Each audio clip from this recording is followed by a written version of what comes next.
everyone, and welcome back to Deresley. I know it's been 6 months since I've done a video, and it's been several months since I did any work at all or even ran my trains on the layout. In fact, over the past few months my grandson on his visits has used and played with this more than I have. Anyway, I can only say on my defence that other things have intervened and work's been particularly busy, but now the Christmas holidays are here, I was determined to get some more done at Deresley. The trouble with leaving a railway or a project of any kind for a long time is that you lose the motivational thread, and the longer you leave it, the harder it is to get back. One project that's left over from the last time I worked on Deresley was the replacement of this bridge, or replacement of the old bridge. This is in fact, although it's unfinished, the new bridge which I glued in place yesterday, and I checked it with a run through of coaches and things to make sure they don't foul the sides of the bridge. So what I've decided to do is finish this, remodel this, or at least repaint. The earth colour is a bit bright on here, I've always felt. It's a bit too orangey, and it comes across even more so on the videos sometimes.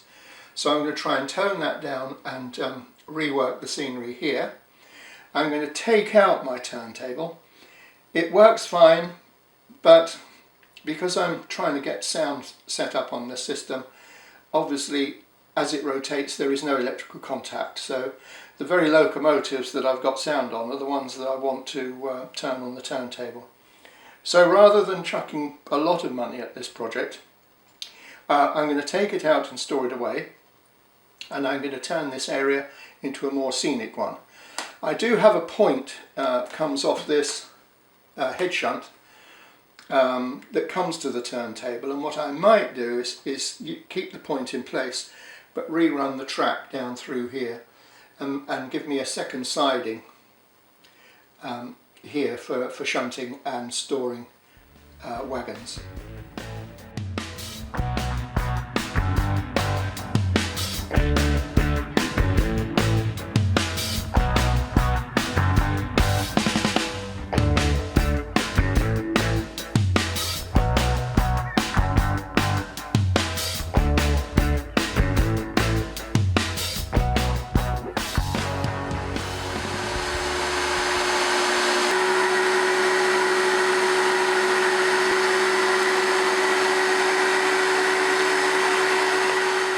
Because I've stripped my layout down to the only the items that are stuck down, everything movable has been taken off, I've taken the opportunity to give the whole thing a thorough hoovering and dusting.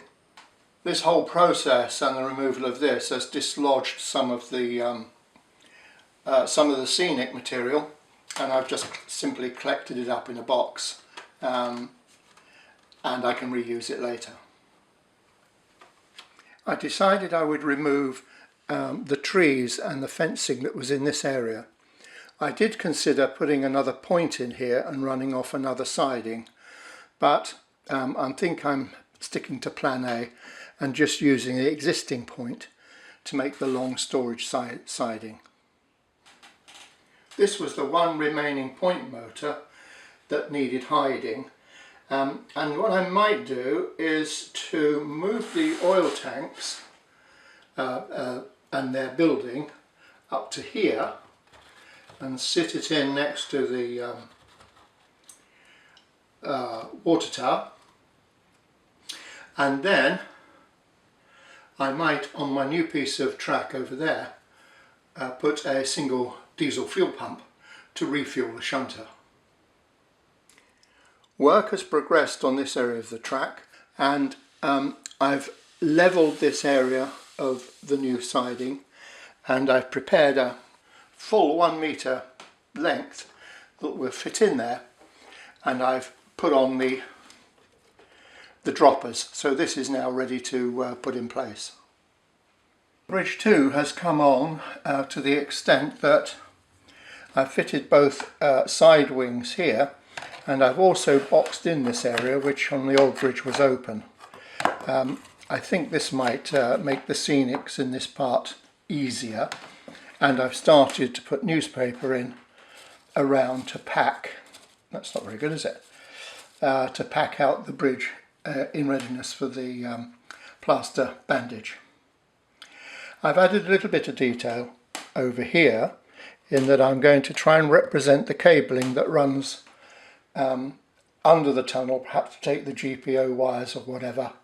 So I need some sort of a box on the side here sooner or later to make that detail look interesting.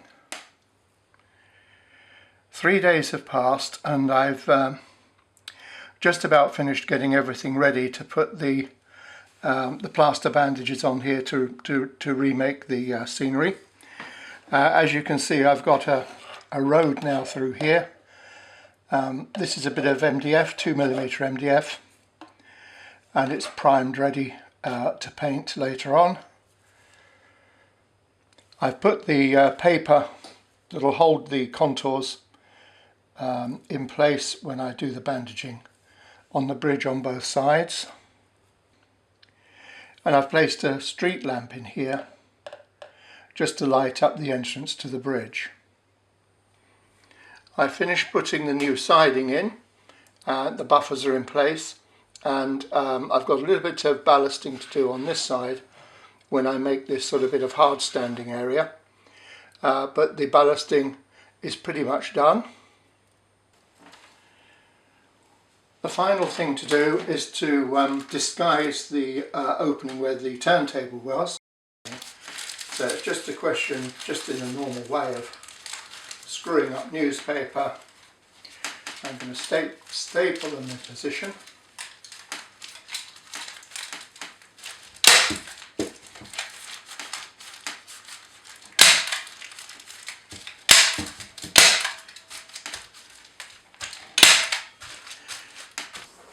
The main problem with my scenic break, the bridge, is that it's difficult to get a sort of an interesting continuation over the bridge when there's only a small space between the end of the bridge and the back wall.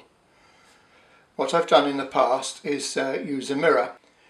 So I simply cut down an old hand mirror.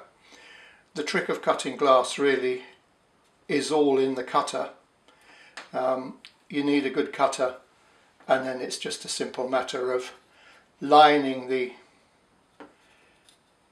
a ruler up and just using it like a knife really, but I always find I only ever need one sort of pass, and then it simply breaks. Now this will need to be stood at 90 degrees, and you can hopefully you can see with the reflection how the position of the reflection is going to change as I moved around. So I need to carefully place this on the layout. I shall simply put a wooden support, or actually a card support, on here so that it stands up. I've placed the mirror at the far end of the bridge. It's not glued in place, it's just standing, and you can see the angle is wrong because this bridge wall doesn't look like a continuation. There's a bend in it. So this needs positioning. I'll try and just do it with the brush so you can see what's going on. As I move it back, and you see how the angle changes. Now if I have it like that, it looks as though it's a continuous line. And the beauty of using a mirror is that no matter where you stand on your layout, because the perspective on these bridge parts changes depending on where you are, the reflection in the mirror will make a corresponding change, so it will always look continuous. I've applied the plaster bandage, which is now dried. So before I do anything else, I'm going to repair this back scene using acrylic paint.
finished repainting the back scene all the way along. I need to put one or two lighter touches in, but I thought at this stage you might be interested to see how I mix the colours. Basically I'm using a very limited palette, which means very few colours. Cadmium yellow, cadmium red light, emerald green. Now the danger with painting greens is that if you use green straight from the tube, they tend to be too bright and greeny. So red is a good colour for knocking back greens.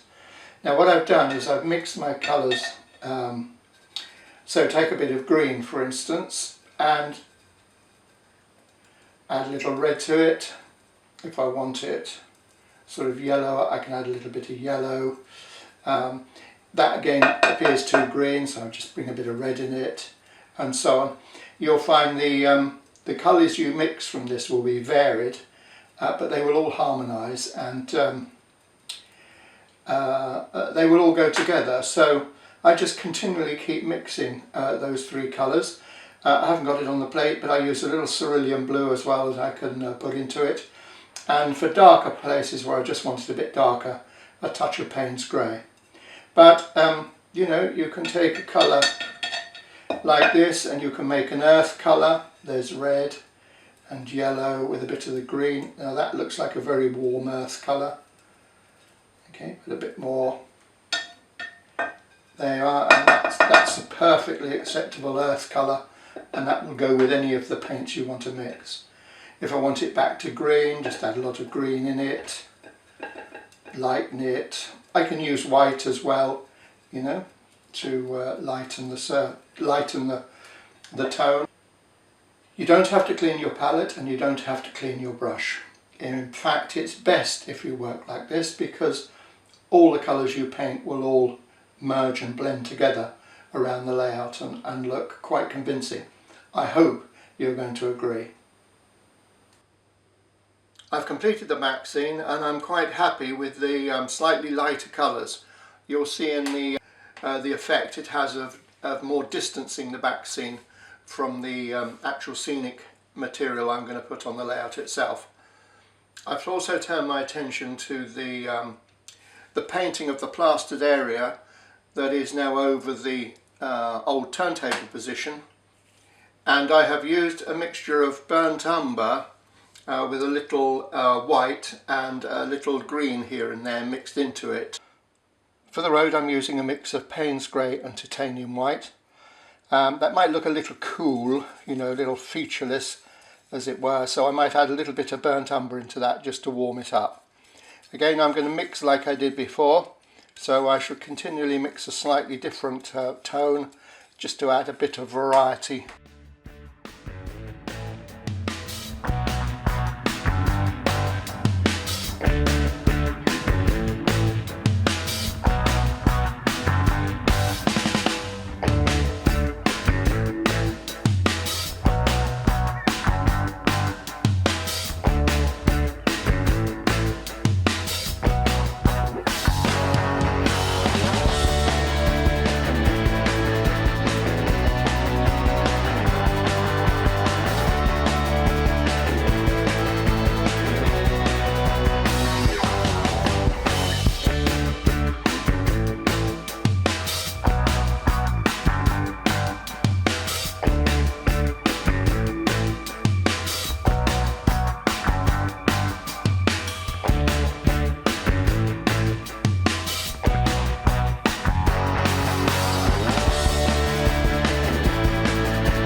So there we have it.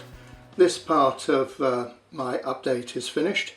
I'll conclude this build in update 9, which will follow fairly shortly, before Christmas, hopefully. Anyway, I'm going to leave you with the stills I promised of the work done so far. And you will notice there are things that are not finished, like this bridge for instance, There are bits that need tidying up, and there's some cappings need replacing. I haven't got the mirror in yet, etc, etc. But all this will be addressed in update 9. So thank you very much for watching. I hope you've enjoyed this video. Please subscribe if you haven't before, and I'll see you again shortly.